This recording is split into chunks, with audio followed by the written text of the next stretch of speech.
Close your eyes. Take a slow breath. Let your body sink down. There is nothing you need to do right now. There is nowhere you need to be.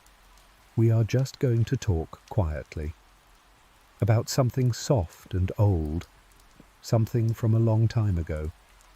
There was a game, a very simple game, made of blocks, just blocks, squares of stone and dirt and wood.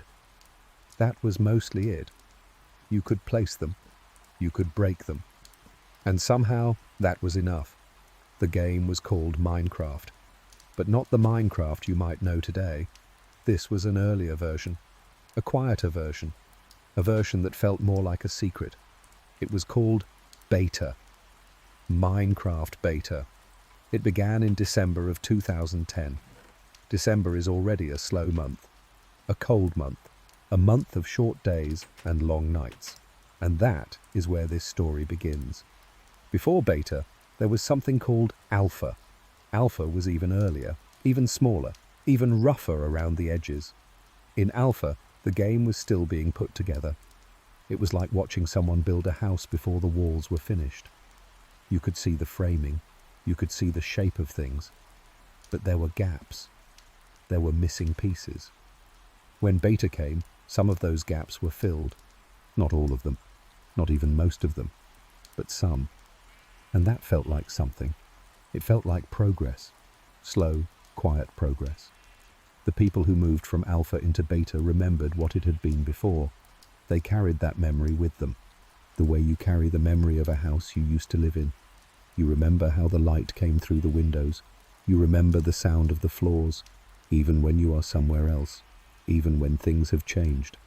Beta still had so much missing, things that would come much later, things that now seem like they were always there. There were no villages. The world was just land, open land, rolling hills and flat plains and dark forests, but no little houses, no wandering villagers with their blank faces and their quiet trades, just open space. There were no enchantments, no glowing tables surrounded by bookshelves, no words in that strange language floating up from the page. You simply had your tools, and your tools were just tools. They broke things, they wore down slowly, and when they were gone, you made new ones. The Nether was there, a red underground world full of fire, but it was emptier than it would later become, less dangerous, less alive. It was more like a place you visited once and then came back from and did not think about very much. There were no hunger bars yet, not at first. You did not need to eat, you just existed in the world. You walked, you built, you survived the night. The game updated sometimes, small updates, new things added carefully. You would hear about them on the forums. Someone would post about a new feature, and there would be gentle excitement, not loud, just a quiet interest, a leaning in. The person making the game was named Marcus. People called him Notch. He talked to the community sometimes, posted things, answered questions. He felt close in those days, not like a distant company, more like a person in the same room, someone who was also figuring things out. That closeness mattered to people. It made the game feel like it belonged to everyone a little, like it was being built together. Even if most people were just playing and one person was doing the coding, it felt shared. Servers existed in Beta. You could play with other people, sometimes on small servers. Servers run by one person on a computer in their house. They would share the address, and you would type it in, and appear in a world with strangers. Those servers were small, sometimes just a few people. You would build near each other, not always talking, sometimes just coexisting, moving around the same world, doing your own things. The connection was not always stable. You might drop out, you might get lost, the server might go down, and you would be back at the main menu, looking at those 4 quiet buttons again. That was all right. It was just how things were. There was no frustration built into it. You just started again. The blocks were familiar. They did not change much. Stone looked like stone, dirt looked like dirt, wood looked like wood. Simple textures, small and square. each one made of 16 pixels by 16 pixels. Some people found that ugly at first, before they had played long enough, but after a while the simplicity became comfortable. You stopped noticing the squares. You started seeing the things you had made: a house, a tower, a bridge over water, and those things felt real. Even though they were just squares, they felt like yours, like you had made something, even though you had just rearranged things that the game had generated. There is something in that, something worth thinking about quietly. We spend a lot of our lives rearranging things, taking what is given to us, moving it somewhere new, calling it something we made. And it is. It really is. In beta, the world was infinite, or close to it. You could walk and walk. The game would keep generating land ahead of you, new chunks of world appearing at the edge of what you could see. You would never reach the end, not by walking, not in any normal sense. The world just kept going. But most people did not walk very far. They found a place they liked, and they stayed. They built, they made it familiar. They learned where everything was. They came back to it evening after evening. There was a bed. You could craft a bed. And if you slept in it before dark, the night would pass. You would close your eyes in the game, and the screen would dim, and then it would be morning. The morning in Minecraft is soft. The light comes up slowly. The fog at the edge of the world catches it. Everything looks a little golden for a moment. The birds begin. A quiet sound, not overwhelming, just present. You would wake up in your bed, in your small house, or your large house, whatever you had built. And the day was beginning, and there was nothing urgent, nothing pressing, just the quiet question of what you might do next. Maybe you would go mining, down into the dark, looking for iron, looking for coal. Maybe you would build something new, expand a room, add a window, try a new shape. Maybe you would just walk for a while, out into the world, looking at what the game had made. A river cutting through stone, a forest that went on longer than you expected, a view from the top of a hill that was not dramatic, just wide, just open. That was beta. That was the feeling of it. Quiet, unfinished, made of blocks, made of simple things. A game that did not rush you, that did not need you to hurry, that did not care if you played for 10 minutes or 4 hours. A world that kept going, whether you were there or not, waiting in the dark when you logged off. The trees still standing, the caves still deep, the monsters moving slowly through the night. And somewhere in that darkness, the things you had built, your house, your torches on the walls, their small light holding the shadow back, waiting for you to come back. And the music, somewhere in the distance, a few notes, then silence, then a few more. The sound of water, somewhere below, always below, and the world breathing, slowly, in and out, block by block, morning by morning, the light coming up, the fog at the edges of the world, everything soft, everything still. The kind of stillness that doesn't ask anything of you, the kind that simply exists, the way the land exists, the way a room exists when you first wake up, before you remember what day it is, before anything has been asked of you yet, just the shapes of things in the early light, the familiar and the quiet, the sense that somewhere, someone else is also just beginning, just opening their eyes, just stepping out into a world that is simple and wide and not yet asking anything at all. The grass is there. The trees are there. The sky is that particular shade that exists only in the early morning, and you can stay for a while. There is no reason to hurry. Let yourself settle. Feel the weight of where you are, the bed beneath you, the quiet around you. There is nothing to figure out tonight, nothing to solve. We are just going to walk, slowly, through a very old world, a world made of blocks, a world that no longer exists in quite the same way. Close your eyes. Imagine a hillside, not a dramatic hillside, just a gentle slope, covered in grass, the kind of green that is almost grey in low light. A few trees near the top, their leaves full and round, the sky above them pale. This is where we are. This is where we begin. In the early days of Minecraft, the world was generated differently. The land was made by a set of rules, quiet rules, mathematical rules, rules that no one could see but that shaped everything. And the shapes those rules made were different from what the game makes now. Softer in some places, stranger in others, more extreme in ways that felt accidental, like the world had not quite decided what it wanted to be yet. The terrain in beta was tall. That is one of the first things to say. Mountains rose higher than they do now. Not gently, not gradually. They climbed sharply, straight up in some places, overhanging, leaning over the valleys below.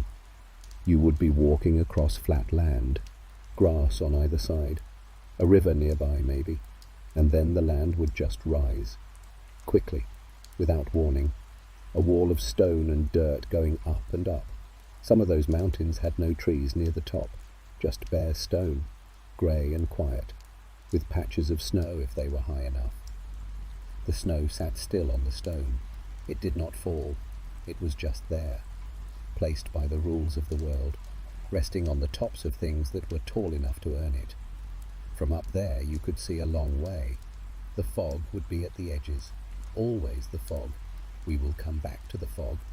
But from the top of one of those mountains, the world spread out below you, flat in the distance, rolling closer in, trees like small shapes, water catching the sky. It was quiet up there. It is quiet now, thinking about it. Beneath the land, there were caves. There have always been caves. But the caves in beta were made in a particular way, a way that felt different.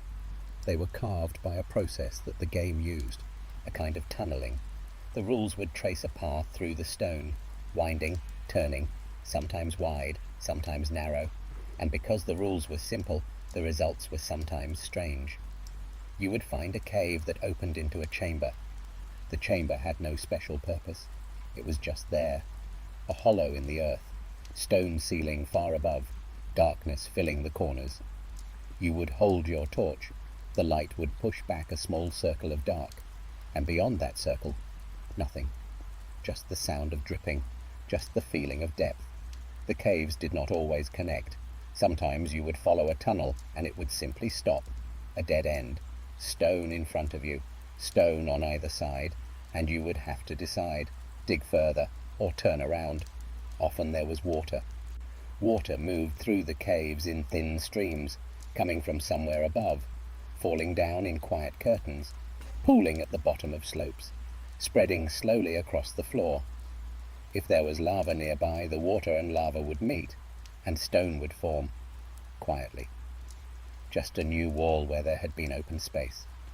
The caves felt old, even when they were new. Even on the first day of a new world, the caves felt like they had been there a long time, like they were waiting, like they had always been there, beneath whatever the surface decided to be. The surface, as we said, was tall in places. Extreme hills were a biome, a type of land, and in beta, those hills appeared often, more often than they do now. They were not rare. They were a regular part of the world. You might travel for a while across ordinary land, and then the ground would begin to lift, and the hills would come, steep and uneven, stone breaking through the grass in long grey lines.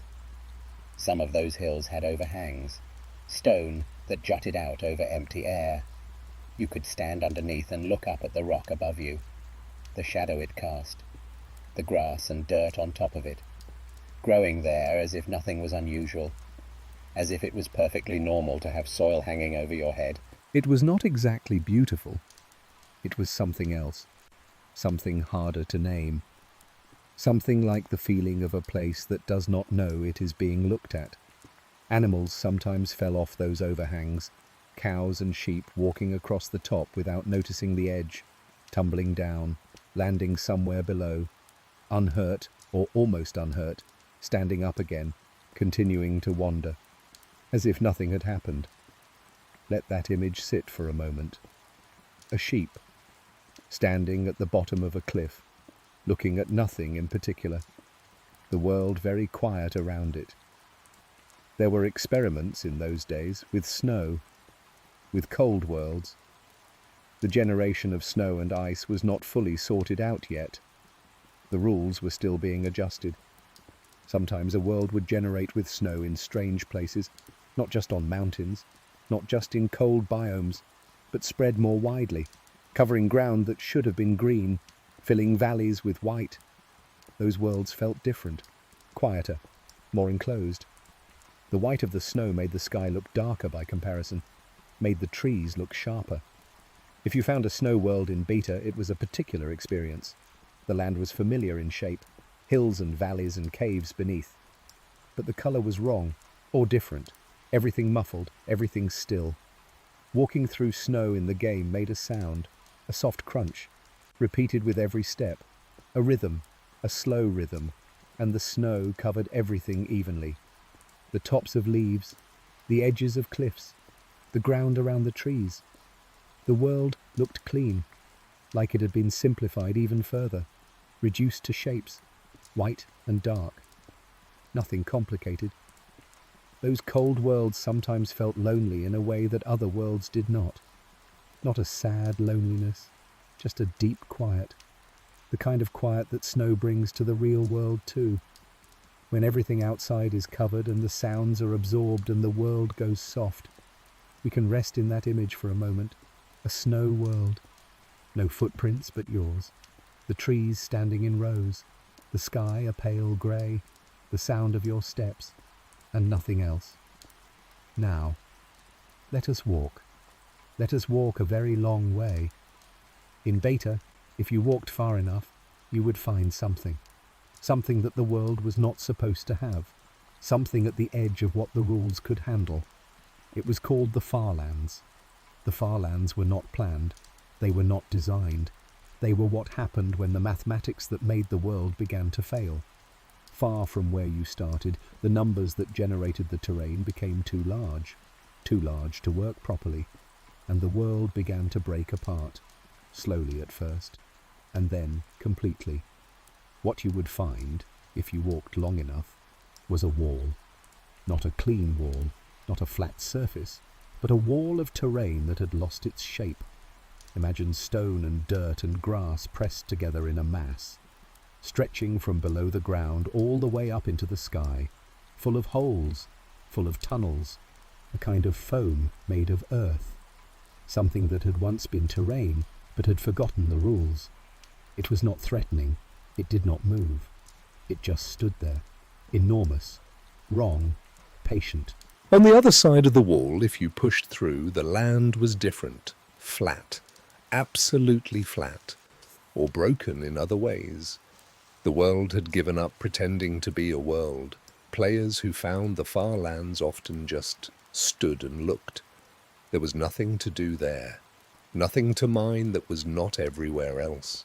No reward, no ending, just the strange sight of a world at the edge of its own ability. To reach the far lands, you had to walk a very long time. The distance was around 12 million blocks, which is not a walk, which is not something you do in an afternoon.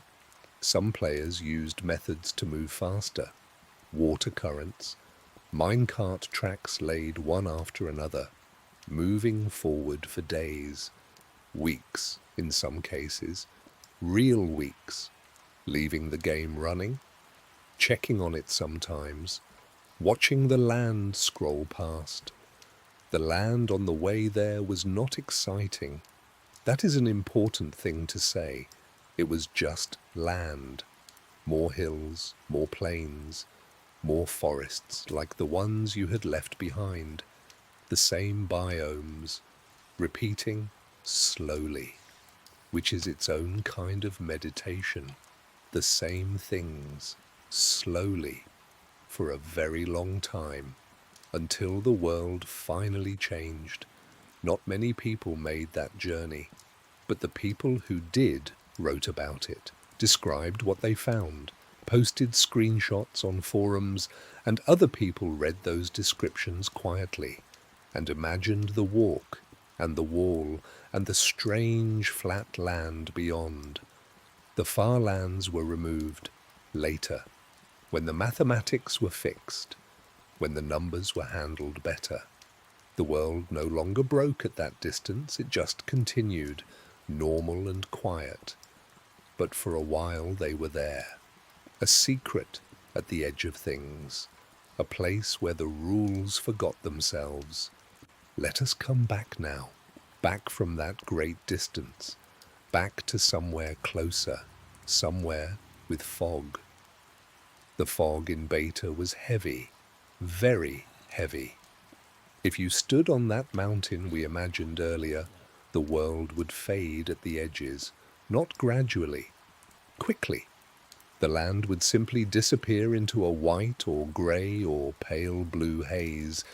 You could change how far you could see in the settings. Tiny, short, normal, far. On Tiny, the fog was very close, just a few blocks in every direction. The world outside that small circle simply did not exist, or did not show itself. Walking on Tiny settings was a particular experience. You would take a step, and the world ahead of you would appear, just a little, and the world behind you would disappear, just a little, as if the world was being made by your walking, as if it only existed where you were looking. That is a gentle kind of thought, the idea that a world becomes real only when someone moves through it. The lighting in Beta was different too, softer in some ways, harsher in others. The shadows were simpler. The game did not calculate light in the complicated ways it does now. Torches threw their light in a circle, a rough circle. The blocks closest to the torch were bright. The blocks further away dimmed, in steps, not a smooth fade, steps of brightness, one level, then another, until the darkness took over. Underground, that meant a torch only reached so far. And then the dark was complete. Not dim, not murky, complete. You placed torches as you went, to mark where you had been, to keep the monsters away. They did not spawn in light, only in dark. So you tried to keep things lit, but you could not light everything. And so beyond your torches, the dark waited, still and total. On the surface, the light changed through the day. Morning was a particular color, pale, almost colorless. Midday was bright and flat. Evening was golden, briefly. And then the sky shifted to purple, and then to dark blue. And then the stars appeared. The stars in Beta were simple, small white points. They did not move, or they moved very slowly, just there, just part of the sky. The moon rose, a white square, because everything in this world was a square, even the moon. And the moon gave a little light, not much, just enough to see the shapes of things, the outlines of trees, the edge of a cliff, the surface of water, flat and dark. The world at night felt empty. During the day, you could convince yourself it was full. Birds making sounds, sheep wandering, the sense of things happening. But at night, the animals went still, or you stopped noticing them, and the world revealed what it usually was, very large and mostly empty. Empty is not a bad word, not here, not used this way. Empty means spacious, means uncrowded, means full of air and silence and open distance. You could stand outside your small house in the dark of a beta night and look out at the land, the shapes of hills, the black mass of a forest, the faint glint of water somewhere, and there was nothing asking anything of you, nothing moving toward you if you had lit the area, nothing to decide, just the dark and the shapes and the small square moon. The world in beta had no story. There was no quest, no character with a name, no arc, no ending. You were just someone in a world, and the world was just a world, and you could do things in it, or not do things. Some people built enormous structures, towers that climbed close to the height limit. The height limit was lower then. The world did not go as high as it does now. The sky was closer. Other people just lived simply. A small house, a garden, a mine that went straight down, a chest with the things they needed. That was enough. For an evening, for a week of evenings, for longer sometimes. The world would be there when you returned, exactly as you left it. The torches still burning, the crops at whatever stage they had reached, the sun wherever it was in its slow crossing, and you would walk back into it, your small figure moving across the grass, the fog at the edges, the mountains in the middle distance, the caves below in the dark, waiting to be explored again, or left to the dark and the dripping water and the sounds that came from deeper down. There were sounds in those depths, in beta. There are still sounds, but then they felt less explained. You would hear something and not know what it was. A distant moan, a rumble, something shifting. It might be a monster. It might be nothing. The game was not always clear, and so you would hold still, listening, your torch burning, the shadows steady, and then nothing, and you would continue down or back up, depending on how you felt. The world in beta was generous in a quiet way. It gave you space. It gave you time. It gave you things to find without demanding that you find them. You could ignore the caves. You could stay on the surface. You could build only with wood and never go looking for stone. You could do almost nothing, and the world would not punish you, not during the day. It only asked one thing, that you find shelter before dark, or that you be ready for the dark. That is a simple ask. Find shelter, or be ready, which is, in its way, not so different from most things. The snow on the mountains, the fog at the edges, the caves going down, the far lands somewhere very far away, where the world forgot its own rules. The torches on the walls, the small chest, the bed in the corner, the square moon rising over the hill, the sound of your steps on grass, the sound of water somewhere nearby, the silence between those sounds, the world going on in every direction, generating quietly ahead of you, ready for whenever you decided to walk. The mountains rising without warning, the snow resting at the top, the stone grey and patient, the dark at the bottom of a cave. Not frightening exactly, just deep, just present, just the nature of things when you go far enough down.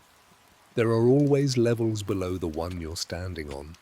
In old worlds, in all worlds, levels that have not been reached yet, levels that are simply waiting, caves full of quiet, stone full of awe, water following the lowest path, always the lowest path, finding its way down, the way that water always does, the way that sleep does, slowly, following what is low, following what is still. The fog comes in at the edges, the world softens, the sharp lines of the mountains become suggestions, shapes in the pale distance. The trees stand, their leaves dark, their trunks patient.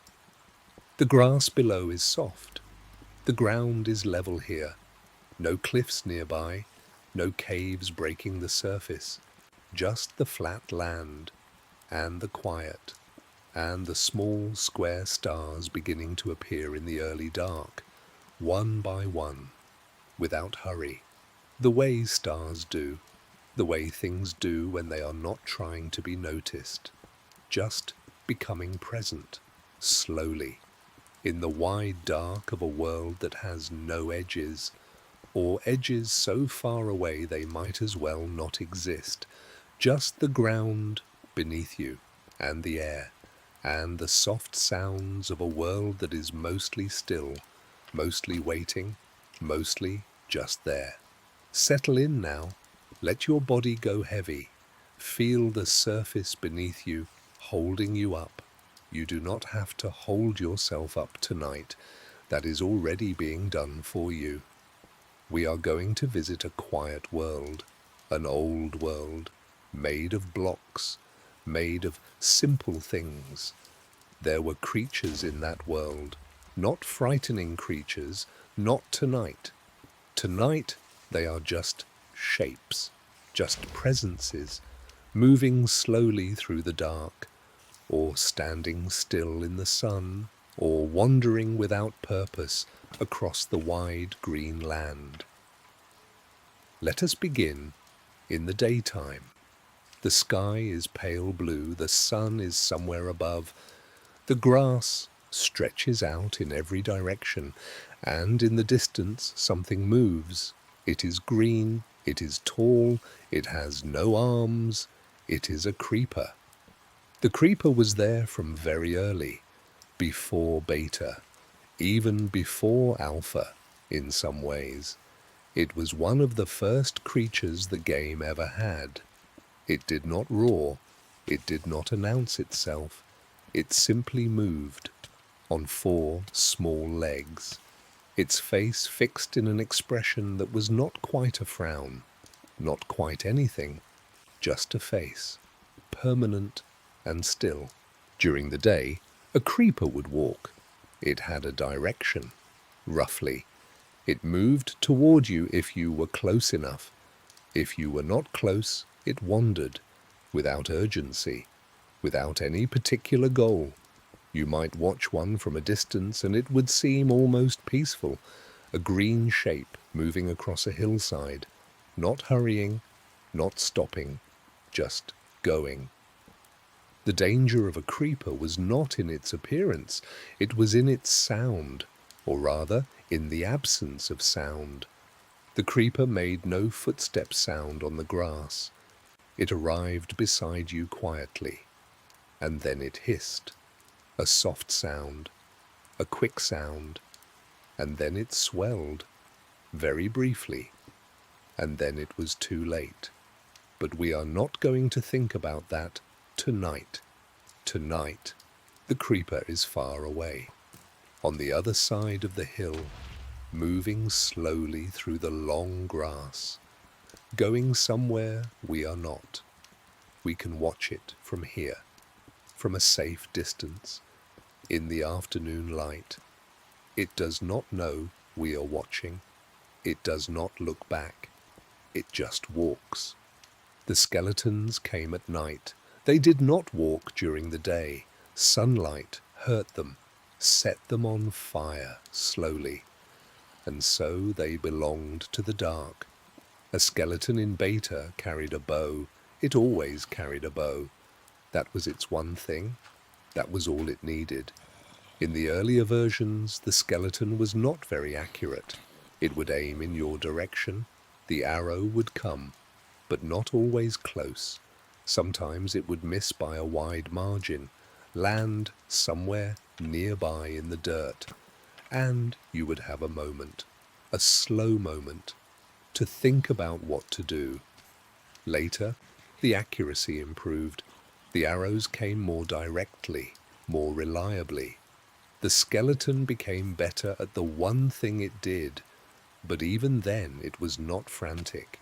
There was nothing frantic about it. The skeleton stood. It drew its bow. The arrow left. That was the sequence, slow and deliberate. At night, you would see them sometimes in the open, standing in flat land, their white shape against the dark sky, visible from some distance, because they were pale, because the night was dark, and pale things show.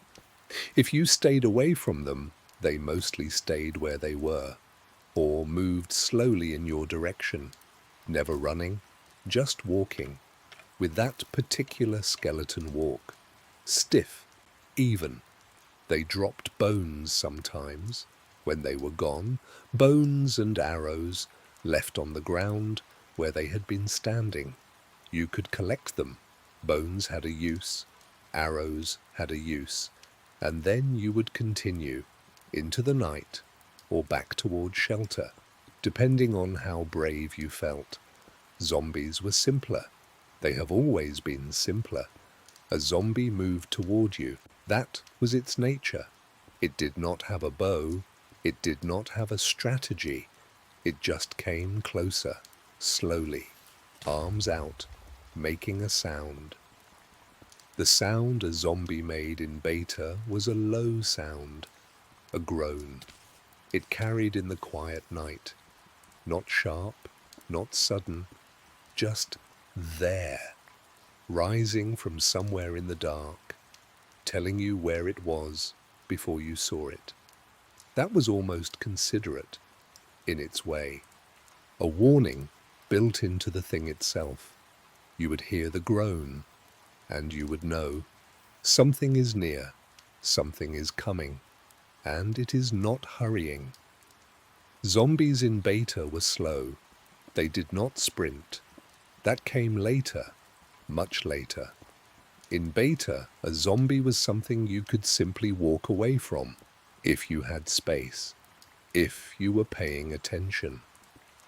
They came toward light sometimes, not because they wanted light, but because you were near the light, and they wanted to be near you, which, thought about gently, is a strange kind of loneliness. A creature that moves toward the only living thing in an empty world, without knowing why, without being able to stop. When a zombie was gone, it left things behind.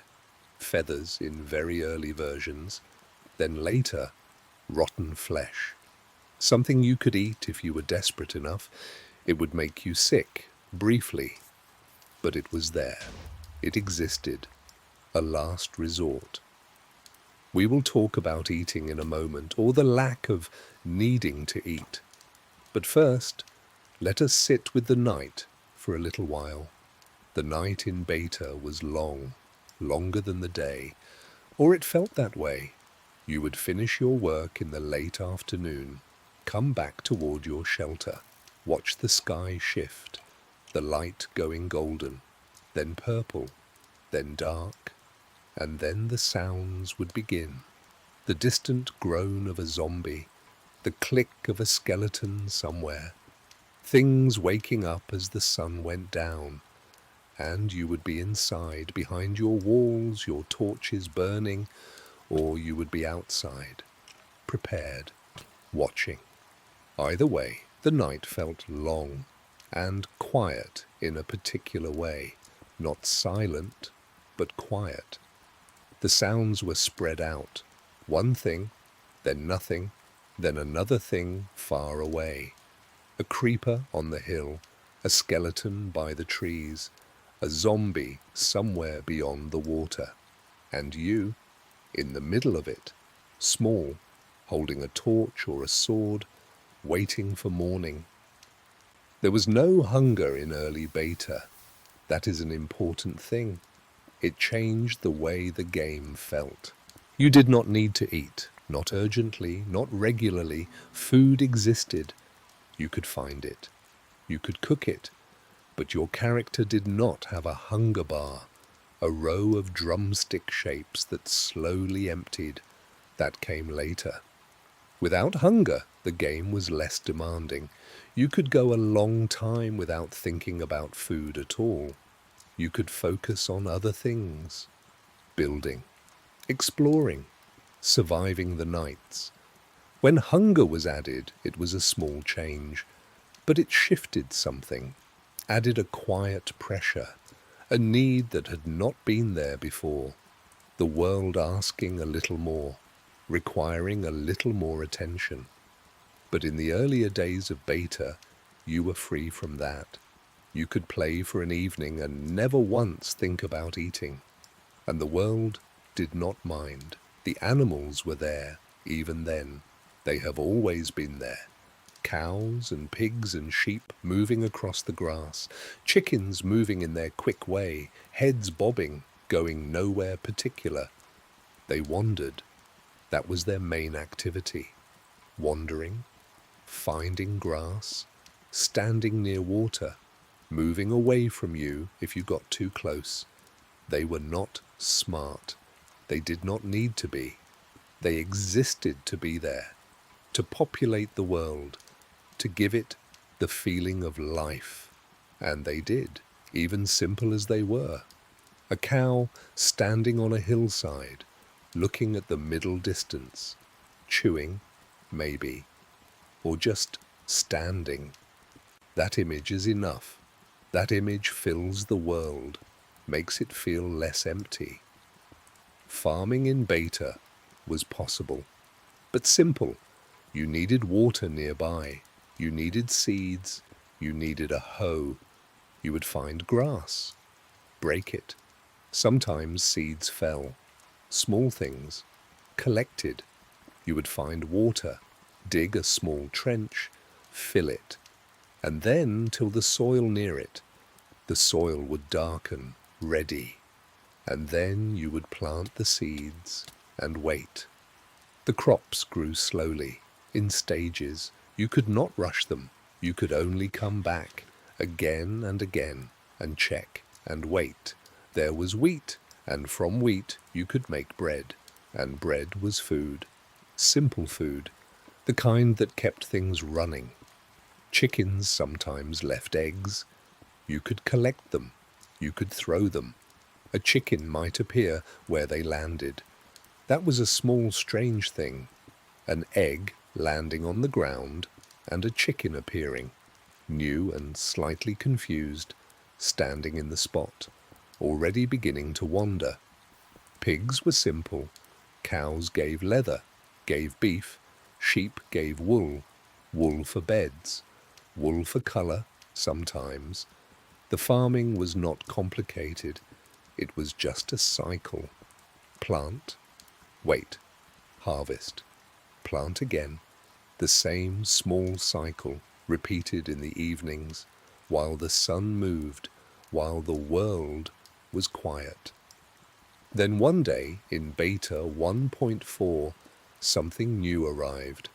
Wolves. Before beta 1.4, the world had no wolves. The world had its wandering animals, its peaceful things, its night creatures, but nothing in between. Nothing that existed in the daytime and was also something to be careful of. Wolves lived in forests. That was their place, the darker biomes, where the trees grew close together, where the light came through in pieces. They moved in groups sometimes, small groups, padding through the trees, grey shapes in grey shadows. If you left them alone, they left you alone. That was the arrangement, an understanding without words. You pass. We watch. Nothing happens. But if you hit one, the others noticed, the whole group. Their eyes would change from their usual expression to something more focused, and they would come toward you, calmly, but with purpose. That was a new feeling in the game, a daytime threat, something in the forest that required attention, not urgency, just attention. But wolves could also be tamed. That was the other side of them. That was what made their arrival feel like a gift. You could give a wolf a bone, hold it out, and the wolf might accept it.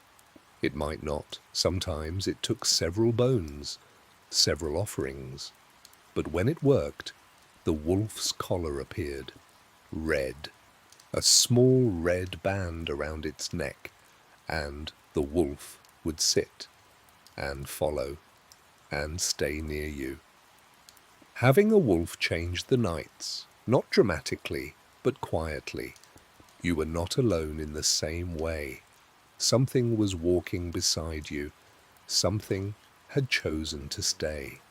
Or you had chosen each other, in the small way that is available inside a game made of blocks. The wolf would follow you into danger. It would fight beside you. It would take damage and not leave. You could tell it to sit. It would sit and wait. Patient as a wolf in a forest, patient as the forest itself, and when you came back, it would still be there, in the same spot, looking in the direction you had left. That is a thing worth holding for a moment, something that waits, something that stays where you left it, that is still there when you return. Before the wolves came, the nights were lonelier. That is a true thing. You would build your shelter. The walls around you, torches on every surface, a chest in the corner, a bed if you had wool, and outside, the sounds. The distant groan, the occasional hiss, the sound of footsteps that were not yours. And inside, quiet, just you. The fire of the torches, the small sounds of the game. It was not frightening, not exactly, just quiet in that particular way, the way a room is quiet when you are the only one in it, when the sounds from outside remind you of the inside. Some people liked that loneliness, chose it, played for long evenings alone in that silence, building their walls higher, digging their minds deeper, coming back up to the light in the morning. Some people built windows so they could look out from behind the safety of the walls at the dark landscape, the shapes of things, the moon crossing slowly above. A zombie would pass sometimes, walking without purpose, moving from left to right across the window, and then gone, continuing somewhere, into the dark, into the wider world, and you would watch it go, from behind your wall, your torch burning behind you, the light warm on the wooden floor. The morning always came. That was the reliable thing. The sky would shift, very gradually, a lightening at one edge, the dark blue becoming something softer, the stars fading out, one by one, and then the sun coming over whatever was on the horizon, a hill, a forest, the flat edge of a plain, and the monsters would begin to burn, or scatter into shade, or simply be gone, replaced by the daylight version of the world, the sheep on the hillside, the cows by the water, the pigs wandering, the chickens in their constant small motion, and a wolf maybe, in the trees, watching you with patient eyes, deciding whether you were worth approaching, or sitting beside you already, its red collar bright in the morning light, waiting for whatever came next. The creatures of that world were not complicated. They did not have long histories. They did not have thoughts you could know. They just were. The creeper was green and quiet. The skeleton was pale and slow. The zombie groaned in the dark and moved toward the only living thing it could find. The animals wandered and ate and stood in the sun. The wolf waited in the forest, or walked beside you. Each one was simple. Each one had its nature, and within that nature it did not vary. The creeper was always the creeper. The wolf was always the wolf. There is something restful in that. the idea of things that are always themselves, that do not change from one day to the next, that do not ask you to keep up. The cow on the hillside, still there, still chewing, still looking at something you cannot see. The creeper on the far side of the valley, still walking, still not hurrying, still going wherever it is going. The stars, if it is night, small and white and fixed. The world turning toward morning in its slow, reliable way. The wolf in the trees or beside your leg, warm and still and choosing to stay. And the sound of the crops growing, which is no sound at all, just the quiet passage of time, stage by stage, until the wheat is tall, until it is time to harvest, until the cycle begins again. Plant, wait, harvest, go inside, wait for morning, come out again, find a bone, hold it out, wait. The world is patient. The world has always been patient. It does not ask you to hurry. It just continues, block by block, creature by creature, morning after morning. The grass grows back where you have walked. The animals appear in the places animals appear. The night comes, and then the night lifts, and the wolf lifts its head, and looks toward where the sun is coming, and then looks back at you, waiting, just waiting. The way things wait when they have nowhere else to be, the way a world waits when no one is inside it, quiet, present, still. Let yourself be still now. There is nothing to do, nothing to check, nothing to remember. Just rest here for a moment. Feel your breath moving in and out, slow and easy. We're going to talk about how things worked in a very old version of a simple game, the rules of a quiet world, the way things moved, the way things behaved. Nothing complicated, nothing urgent, just the soft mechanics of a world made of blocks. Let us begin with movement, with the simple act of walking. In beta, you could not sprint. There was no sprinting. You moved at one speed, a walking speed. You held a direction, and you went that direction, at the same pace, always. It did not feel slow, not exactly. It just felt like the only speed there was. You walked to the forest. You walked back. You walked down into your mine. You walked up again, everything at the same gentle pace, 1 foot in front of the other, the world scrolling past at a steady rate. There was something calming about that. The world did not blur past you. It moved at a pace you could notice things. A flower on the hillside, a gap in the trees, water catching the light. You had time to see things because you were not going too fast to see them. That is a thought worth sitting with. The things you notice when you are moving slowly. Now let your breath slow down a little more. Feel the weight of your arms. Feel the weight of your legs. You are not moving anywhere right now. You are just here. There was no hunger in early beta. We talked about this gently before, but it is worth settling into again. Your character existed in the world without needing to eat. Not regularly, not urgently. There was no bar at the bottom of the screen slowly emptying, no small drumstick shapes getting darker, no quiet warning that you needed to find food soon. Food existed. You could eat it, if you wanted to. Eating could restore your health in certain situations, but there was no pressure, no ticking, no gradual drain. You could walk for a long time, through forests and over hills and along rivers, and nothing would tell you that you needed to stop and eat. The world did not ask that of you yet. Hunger arrived in beta 1.8.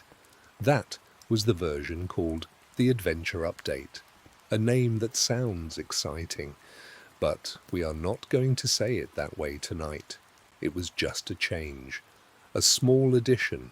A bar that had not been there before was now there, and the game shifted slightly. became a little more attentive, required a little more awareness. But before that, there was just the walking, the simple walking, at one speed, through a world that did not ask you to eat. Combat in beta was simple, very simple. You had a weapon, or you did not. You swung it, or your hand, and something happened. There was no timing to it, no rhythm to maintain, no indicator telling you when the right moment was. You just clicked, and your character swung, and if something was close enough, it was hit. You could click many times, as fast as you liked. Each click was a swing. Each swing had the same effect. Later, a system was added where waiting between swings made each swing more effective. A kind of rhythm, a cool down. But in beta, there was none of that. Just the clicking, just the swinging, simple and direct. It was not elegant, but it was easy to understand. You did not have to learn anything. You already knew how it worked the moment you first tried it. Swing. Something happens. Swing again. That is the whole system. Take a breath now. A slow one. Let your chest rise, and then let it fall, and rest in the stillness after. The lighting in beta worked differently. Light in the game came from sources, torches mostly, the sun, lava sometimes, glowstone if you had it, and from each source the light spread outward in steps. One block away from a torch was bright. The next block was a little dimmer. The next, dimmer again, in clear, visible steps, like a staircase going down, from bright to dark. There was no blending, no smooth gradient, just one level of brightness. Then the next level. You could see this clearly on a wall, torchlight falling on stone. The blocks nearest the torch a warm, full brightness. The blocks further away stepping down through shades, until the stone was in shadow. It gave the world a particular look, a slightly striped look, where the light fell, rings of brightness getting darker as they spread. Underground, this mattered. You would place your torches and watch the light push outward in steps, counting how far it reached, knowing that beyond a certain point the dark would remain. The dark between torches was complete. No ambient light, no soft glow reaching into the gaps. Just dark, which meant placing torches carefully, evenly, not too far apart. Otherwise, the space between them would be its own small darkness. And in darkness, things could appear. Things that would not appear in light. So you placed your torches one by one, down the corridor, around the corner, into the cave, each one a small decision, a small act of keeping things safe. Fire in beta spread quickly, very quickly. If something caught fire, the fire moved to the next block, and then the next, and the next. Wood was everywhere. Most things people built were made of wood, cheap and easy, available from the first tree you found, and wood burned. A torch placed against a wooden wall could start something. A piece of lava near wood could start something. A fire in the wrong place could take a long time to stop. You had to be attentive, not anxious, just aware. Fire spread was adjusted over time, made a little slower, made a little more manageable. But in earlier beta, it moved fast. If you came back to a house and found it burning, there was a particular feeling, not panic, just the quiet recognition that something had changed, something needed attention. You could pour water. Water stopped fire. You could carry a bucket. Walk toward the fire, pour, and the fire would be gone where the water touched. A small relief, block by block. There was no enchanting in Beta for most of it. No table surrounded by bookshelves. No glowing letters floating upward in that strange, invented language. No system of levels that let you put power into your tools. Your tools were just tools. A pickaxe was a pickaxe. It broke stone. It wore down slowly. And when it was gone, you made another. There was no version of your pickaxe that was faster. No version that was luckier. No version that repaired itself. Just the pickaxe and the stone and the slow wearing down. That meant tools felt like what they were. Objects. Useful objects. But not special ones. Not rare or valuable in a deep way. You could make a new one from the same ingredients. Any time. As long as you had the materials. So losing a tool was not a tragedy. It was just a moment. A brief pause. And then a new one. Let your eyes relax. If they are not already closed, let them close now. There was no experience bar, no green bar at the bottom of the screen slowly filling, no levels accumulating, no number beside your name getting larger. The experience system came later, when enchanting arrived. The two came together. One needed the other. But before that, there was no bar. The bottom of the screen was simpler. Your health, your items. That was all. Nothing tracking how much you had done. Nothing measuring your progress in those small green units. You just existed in the world, doing things, without any of it being recorded in that particular way. The world knew what you had built. The world held what you had dug, but there was no counter, no points, no quiet accumulation of experience filling a bar, just the work and the result of the work. Farming was simpler. We talked about farming before, but let us settle into it more slowly. You needed seeds. Seeds came from grass. You broke grass and sometimes seeds fell. Small items, collected by walking near them. You needed water nearby, within a certain distance. The soil needed to be moist. The water kept it that way.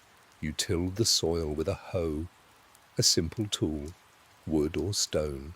You right-clicked the ground, and the dirt changed. A darker shade, rows of it, tilled and ready. You planted the seeds, one by one, into the dark rows, and then you waited. The crops grew through stages. You could see the stages if you looked closely. Small green shoots, then taller again, until the wheat was full and golden at the tips. You could only harvest at the final stage. Before that, you would get nothing useful, just seeds again. So you learned to look, to walk past your field in the morning.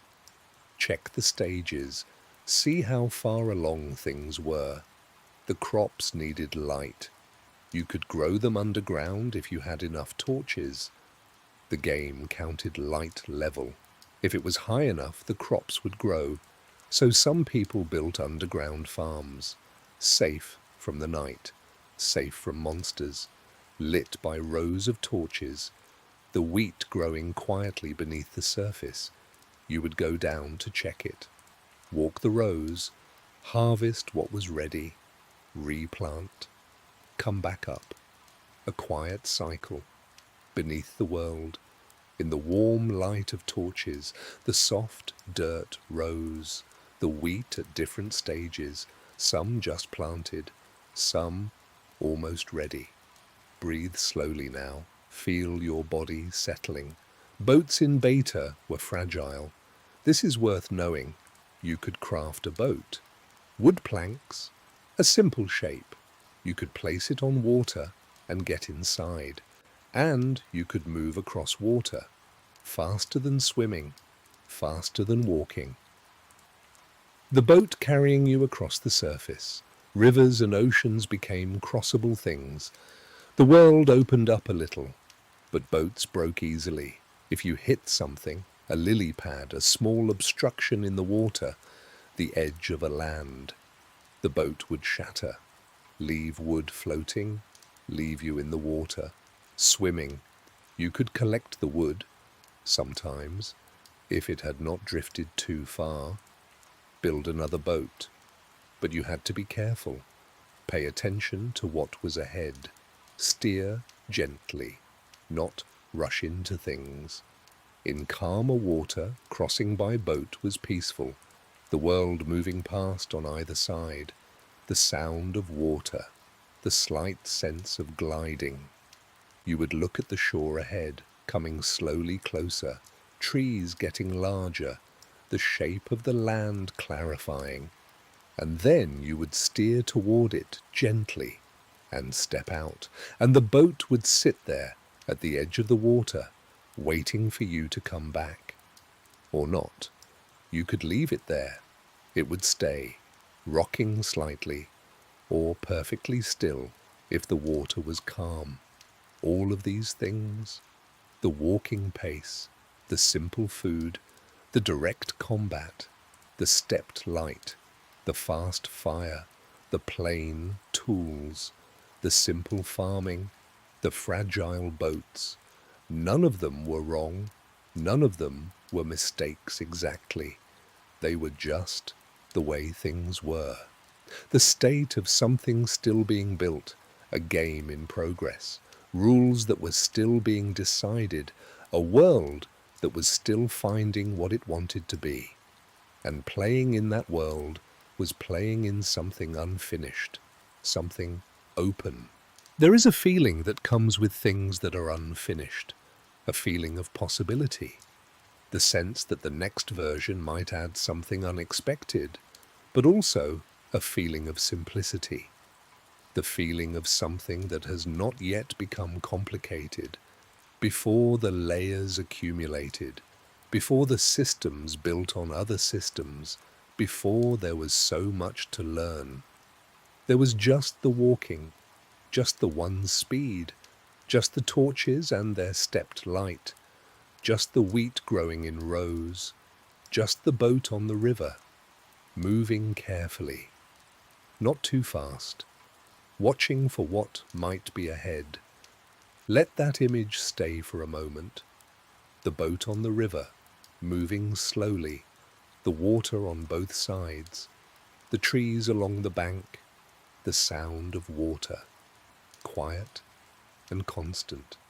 No hunger, no rushing, no bar filling or emptying, just movement, at one pace, in one direction, the shore coming slowly closer, the world simple around you, your tools in your bag, plain and useful, worn but not yet broken, the sun somewhere above, not yet going down, time to keep going or time to stop.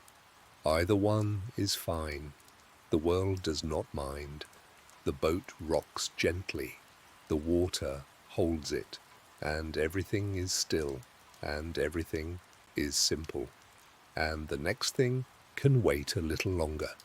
Just the river, just the trees, just the slow approach of shore. Quiet, even, unhurried, the way things were in a world that was still deciding what it would become. Close your eyes now. Let your breathing slow. There is nothing pressing tonight, nothing that needs answering. We are going to look at some old things, small things, details from a very old game. Things that existed once and then quietly changed, not lost in a sad way, just different. Now, the way a room looks different after you move the furniture. The same room, but not quite the same.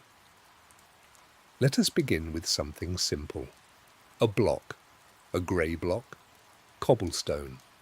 Cobblestone is still in the game. It has always been in the game. It is one of the first things most people ever made. You break stone, and cobblestone appears. But the cobblestone in beta looked different. The texture was rougher, more varied. The stones within it were different sizes, some larger, some smaller, pushed together unevenly. It looked like something that had actually been assembled, like someone had gathered stones from different places and pressed them into a wall. The colours within it shifted more. Some stones darker grey, some lighter, some with a faint warmth to them, almost brown. It did not look clean. It was not supposed to look clean. It looked like the ground, like something from the ground had been stacked up and made into a wall. Later, the texture changed, became more regular, more even. The stones within it more consistent in size, more deliberate looking. Neither version is better. They are just different. Two ways of imagining what cobblestone could be. But the old version had a particular roughness to it, something that felt old, even when it was new. Hold that image. A wall of uneven stone, grey and rough. The torchlight falling on it in those stepped levels, some stones brighter, some stones dark. Breathe slowly. Gravel looked different too. Old gravel was darker. The individual pieces within the texture were more visible, more distinct. You could almost count them, each small rounded stone sitting beside the others. It had a blue-grey tone, cooler than the current version, like gravel near a cold river, or gravel on a cloudy morning. Gravel fell then as it falls now, affected by gravity. One of the only blocks that was. Sand and gravel both. You could dig it from above, and it would drop and pile at the bottom. But the old version of it had that particular colour, that cool, dark grey, like a handful of pebbles from the bottom of a stream. If you found gravel underground, it blended with the cave walls in a particular way. The stone around it lighter, the gravel darker. A patch of it on the ceiling, waiting to fall if you disturbed it. That image. A patch of dark gravel in a cave ceiling, the torchlight reaching it, the shadows in the cracks between pieces. Let that settle. Now let us think about water. Water in beta moved, or appeared to move. The texture animated, shifted, but the old animation was different from what water looks like in the game now. It was simpler. The texture tiles shifted across the surface, a slow, repeating pattern, the same motion, over and over. It did not look quite like real water.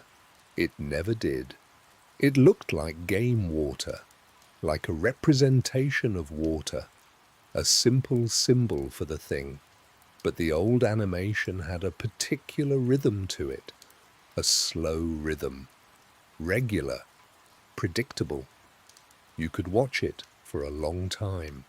The surface of a lake in beta, the texture moving, the same motion repeating, not quite waves, not quite still, something in between. The colour of the water was also particular, a blue-green, not quite as clear as later versions, a little murkier, a little deeper looking even in shallow places. Rivers had it, oceans had it. The small pools underground between cave walls had it, all the same colour, all doing the same slow animation, patient, unhurried. If you stood at the edge of water in beta and just watched, the texture would cycle through, the same short loop, again and again, never quite still, never dramatically moving, just cycling, quietly, the way water moves when nothing is disturbing it. Breathe out slowly. The main menu of Beta showed a world behind the buttons. We have mentioned this before, but let us look at it more carefully. It was not a moving world, not in the full sense. It was a still image, or almost still. A low-angle view of terrain, grass and trees, the sky above them. It did not pan across, it did not scroll dramatically. It was just there. A quiet picture of the game waiting behind the options. The image had fog in it, heavy fog. The trees at a certain distance becoming soft shapes. The shapes further back barely visible, just suggestions of more world behind the mist. And above it all, the sky. That particular beta sky color, which we will come to in a moment. The main menu felt static. Even when it had slight movement, it felt like a photograph, like something paused, which made sense. You were between moments, between not playing and playing, at the threshold. The world was in there, behind the buttons, waiting, but held still, like a breath before you let it out. Just the image, just the fog, just the 4 buttons. Single player, multiplayer, options, quit, and behind them a world with no sound yet. No footsteps, no wind, no distant water, just the picture of a world that had not started yet. Let your body sink now. Feel where you are. The fog in Beta was heavy. We have spoken of the fog before, but at night, thinking slowly, it is worth describing again. On the lowest settings, the fog came very close, within just a few blocks. The world beyond that small bubble simply did not appear. You were surrounded by your own small circle. Inside it, things were clear. Outside it, nothing. Just white or pale grey. A soft wall going all the way around you. Walking through that fog felt like walking through cloud. The world appearing ahead of you as you moved into it, disappearing behind you as you left it. It gave the world a quality of being made as you walked, generated step by step at the edge of what you could see. On higher settings, the fog was still there, just further away. The world extending more clearly before it blurred. Mountains in the distance would be there, but soft, their edges less sharp, their detail lost. Everything at a distance was a suggestion, a shape, an impression. The fog was not an obstacle. It did not block you. You could walk into it freely, and the world would appear as you arrived. It was more like a quality of the air. The way morning air sometimes holds moisture, makes distant things softer, takes the edges off the world. Breathe gently.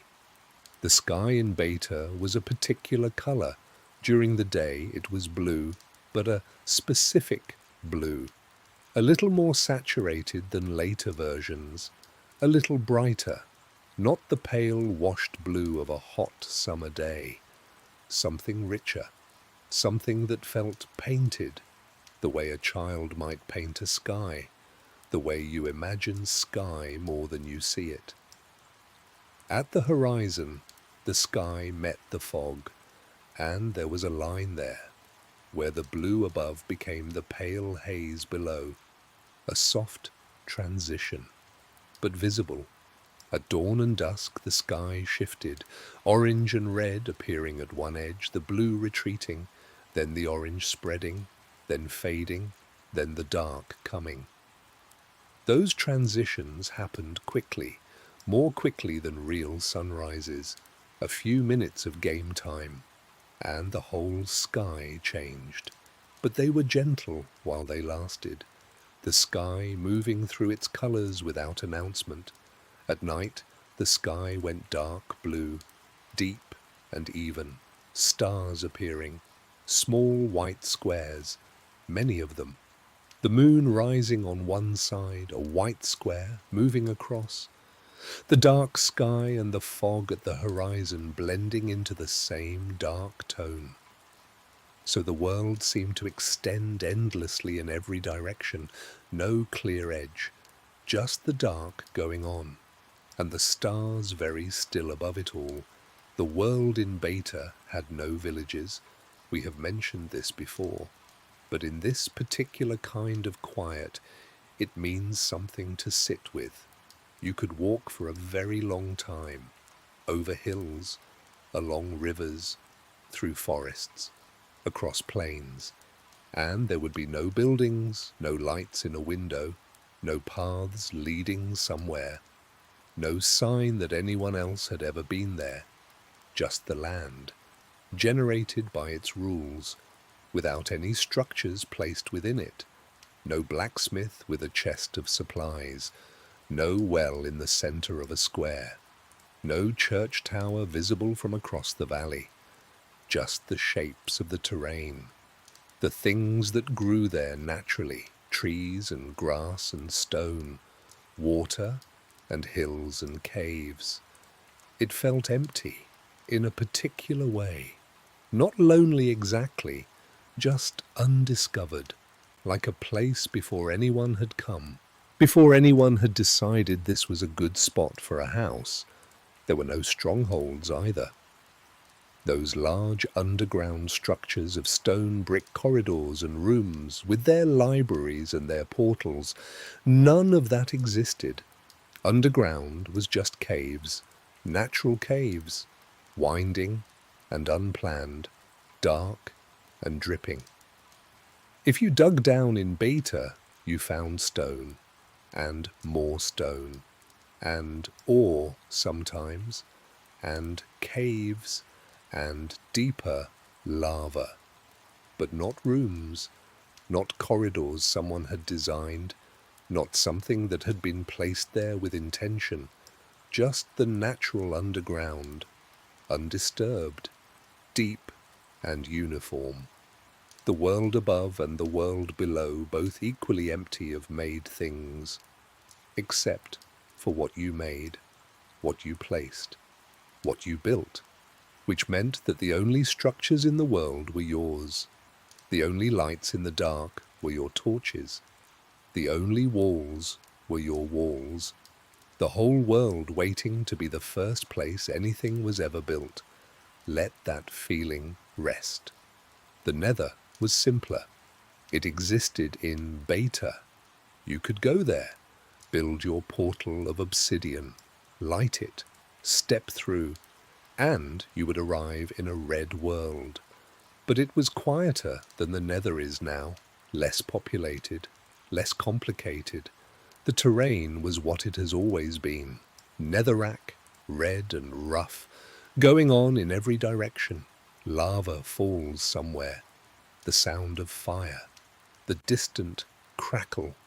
Ghasts were there, those large white floating creatures making their sounds in the far dark, drifting.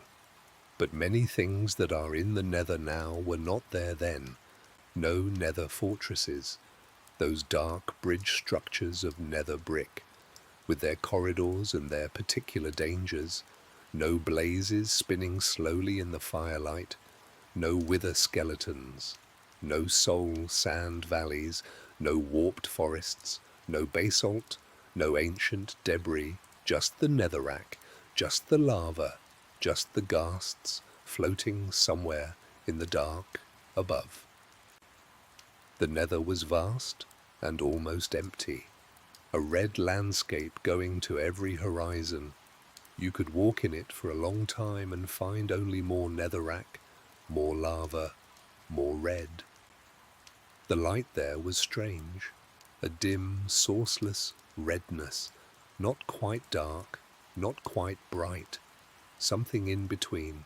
No sky in the nether, just a ceiling of netherrack somewhere above, going on flat and wide. The fog was there too, maybe thicker than the surface, the red air blurring things at a distance, so you could never see very far, just the immediate ground, the near walls of a cave or cliff, and then the red haze taking everything else. It felt enclosed, not in a frightening way, just small. Despite being large, the fog making every space feel like a room. You would go there for resources, gather what you needed, come back through the portal, and the world would be different again. Green, open, with its sky and its fog and its particular blue. A relief, sometimes, to be back under a sky, even a simple one, even a painted-looking one, the color of a child's drawing. Let your breathing slow a little more. All of these things, the rough cobblestone, the dark gravel, the cycling water texture, the still menu behind the buttons, the heavy fog, the bright blue sky, the empty land without villages, the simple red nether. They were the details of a particular time, a version of something still finding itself, not better than what came after, not worse, just earlier, just simpler, a world with fewer layers, fewer things placed in it, more space between them. When you changed a texture in those days, or when the game updated and something looked different, you might not have noticed immediately. You would play, and something would seem slightly off, and then you would look more carefully and realize the cobblestone was different. The water moved differently. The sky was a shade changed, small updates, quiet ones, the game becoming more of itself, one small thing at a time. The old textures exist still, in screenshots, in videos, in the memory of people who played then. That particular grey of the cobblestone, that cool dark gravel, that blue-green water cycling through its simple loop, the still image on the menu, the fog behind the title, the world holding its breath, and the land outside, empty of structures, waiting for the first walls anyone would ever build in it. The caves below, natural and unplanned, just tunnels going down, just stone and darkness, and the quiet sound of water somewhere deeper. The nether beyond its portal, red and simple, vast and close at the same time. The fog holding everything within a short distance, and the sky above it all, that particular blue, the fog meeting it at the horizon, the stars at night, small and square and still, the moon moving over, slow, its square shape crossing the dark blue, and down below the world just sitting, trees and hills and water, plain and quiet. No sound from here, just the image, just the details, just the things that were there once and then slowly changed into other things.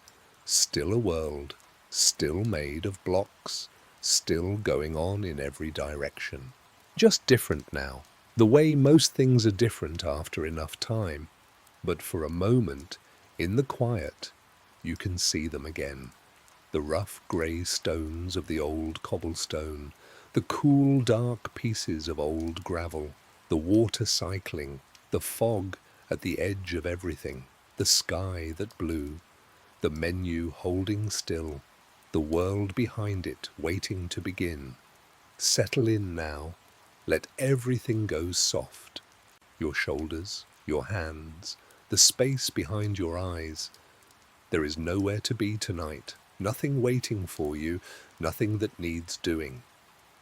We are going to spend some time in a very quiet place, a simple place, a world with no instructions, no map, no one telling you what to do next, just a world, and you in it.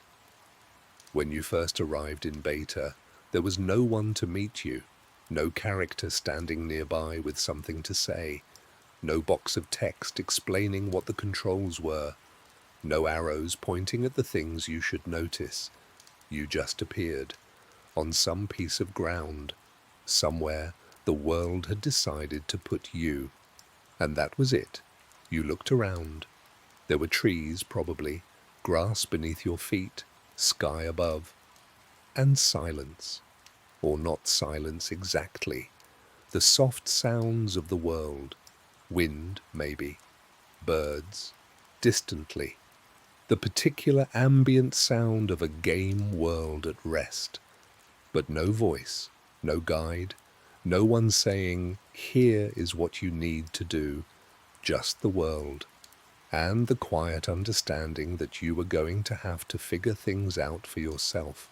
That feeling of standing somewhere new with no instructions is a particular kind of feeling, not anxious, not lost, just open, like being handed a blank piece of paper and a pencil, and no one telling you what to draw.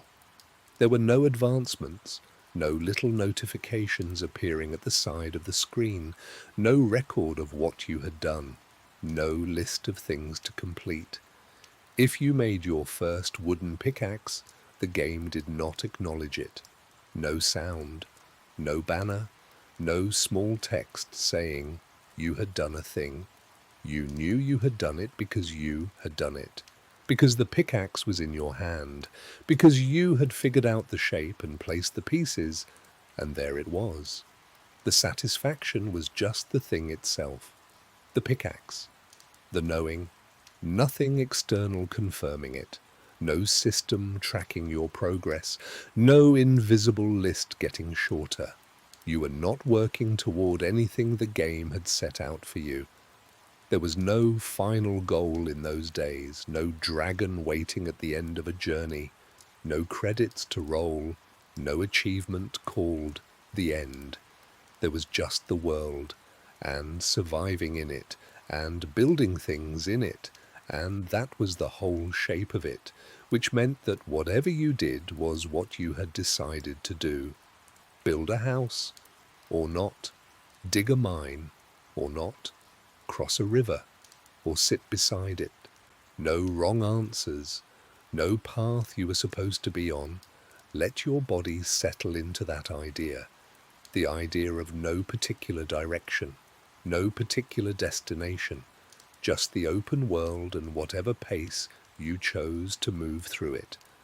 The first thing most people did was find wood, because wood was close, because trees were everywhere, because your hand could break it, even at the beginning, even with nothing. You would stand beside a tree and hold the button down, and the wood would crack slowly and then fall, a small brown block, dropping to the ground. You would walk toward it and it would collect, appear in your inventory, a quiet addition, and you would do it again. Another block of wood, and another, the tree becoming a pale trunk, leaves floating without support above, still there for a moment, then fading, one by one, slowly disappearing, and you would have your wood, and you would know what came next, even without being told, because the game had a logic, a gentle logic, that you could feel after a short while. Wood becomes planks, planks become sticks, sticks and planks become tools, and from there things opened up. The first house was always small. There was not time for anything larger. Not that first night. You would find a flat piece of ground, or something close to flat, and you would start placing walls. Wood, mostly. Because it was what you had. Because stone required a pickaxe, and a pickaxe required a crafting table, and sometimes you were still figuring that out. So, wood. 4 walls. Not very tall. 1 block of wall, then another. Then turning the corner, then the next wall, a small square. Rough, uneven at the edges sometimes, but walls. And then a ceiling, flat across the top. Wood again, just planks placed overhead. And then a door, if you had enough. A wooden door, placed in a gap in the wall, opening and closing. The simplest possible version of a home. You would step inside, and it would be dark, because no torches yet, or maybe one, placed on the wall, its light reaching the corners, and outside the sun would be going down, the sky shifting, the light changing from gold to purple, and you would stand in your small house, listening to the night begin. The sounds outside would change. Things would start moving out there. The soft sounds of the day replaced by the quieter, different sounds of the night. A distant moan, something moving in the grass, the click of a skeleton somewhere, and you inside with your 1 torch, your small walls, your wooden door, safe for now. That feeling was particular, the feeling of having made something just barely in time, of the walls being thin but being there, not fear, just the awareness of the outside and the inside, and the difference between them. The night passed slowly if you waited, or quickly if you found things to do. You might dig down a little, just beneath the floor, looking for stone, looking for something. You might arrange your inventory, the small grid of items, moving things around, putting things where they made sense. You might just stand and listen and wait for the light to come back. There was no button to skip the night, not yet. Beds came eventually, but in the early days the night was the full length it was, and you stayed in it, and you waited, which was its own kind of thing, being made to wait, being in a small space, with the sounds outside, and the 1 torch burning. Breathe slowly now. Mining was different from building. Mining was going down, going inward, into the earth. You would start simply, a hole in the floor, or the side of a hill, going in at an angle, the world above disappearing behind you, the sky going away, replaced by stone ceiling, stone walls, the narrow tunnel you were making. You would place torches as you went, on the right side usually so you could follow them back, left side on the way out. A simple system, self-taught, something you figured out or read about or simply arrived at through getting lost a few times. The sounds underground were different, quieter in some ways. The ambient sound of the surface gone completely, replaced by something closer, the sound of your pickaxe on stone, the drip of water somewhere, the faint, distant sounds of things moving in caves you had not found yet. You would mine for a long time, passing through stone, finding coal, finding iron. The pickaxe wearing down slowly, needing to be replaced, and sometimes you would break through a wall and find a cave. The cave would open in front of you, dark mostly, your torch throwing its small circle of light, the cave going back further than you could see, sounds from inside it, and you would make a choice, go in or not. Going in meant more resources, more stone, more ore maybe, more space, but also more dark. more places for things to be, more uncertainty about what was around the next corner. You would go slowly, torch in one hand effectively, sword available, moving through the cave one step at a time, checking corners, looking up, placing torches at intervals. The cave might go a long way, twist and turn, open into chambers, split into two directions, and you would follow it, alone, in the dark, with your small circle of torchlight. There was something meditative about it, the repetition of it.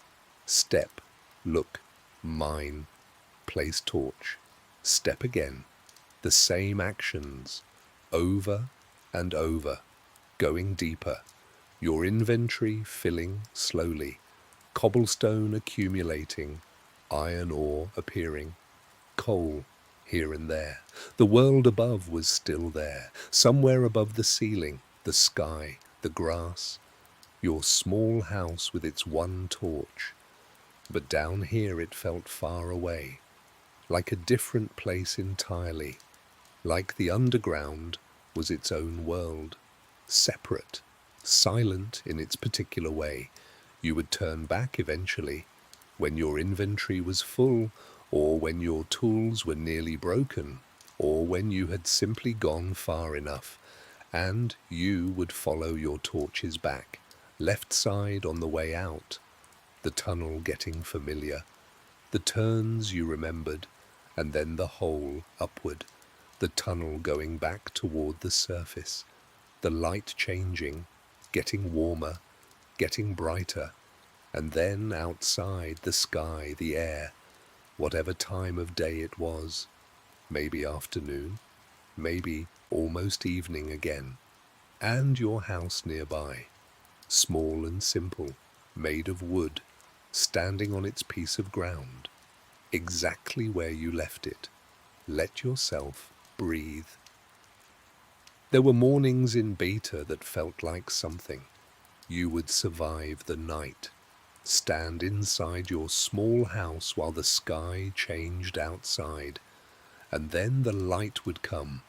You would open the door, step out, and the world would be there, in the early morning light, the color of it, that particular gold of game sunrise, the sky bright at one edge, the shadows still long, the grass lit from one side, the trees casting their shadows, the water in the distance catching the color of the sky, everything very still, the monsters gone, or burning, or disappeared somewhere, and you standing there, at the door of your small house, looking out at it, the world wide and quiet, the day just starting, nothing urgent yet.